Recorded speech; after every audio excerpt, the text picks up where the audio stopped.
Benik batuk pula ke Kak Rina? Batuk. Jakit lah. Dia jakit. Demam. Sembuh. Jakit. Sebab Ina ni baru okey betul-betul.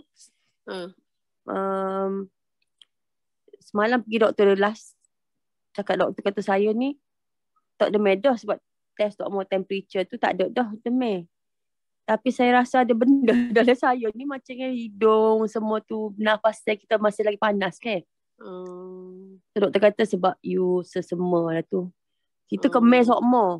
Kadang-kadang bangun pagi tu 2 butir Immufor tu ada lagi kat dalam langit tu. Payah nak hilang kadang-kadang. Kat dalam langit kan. Udangan lah ni. Banyak orang demam semua. Kena hati-hati dah sebab musim dia lepas tu dia punya bakteria ni kuat ni. Ni kuat. Kena hati-hati sebab payah nak itu ni. Dia macam apa ni? Makan dalai gitulah okay. Tapi lama jugalah. Lama. Ni baru hari ni baru okey alhamdulillah. Tapi masih doh sikit lagi lah.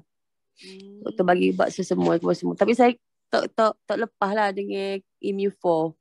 Immufor pun ambil 2 biji selalu. 2 biji. Kuat ni kumen ni kuat. Virus ni kuat virus ni. So kena hati-hati sangat-sangat.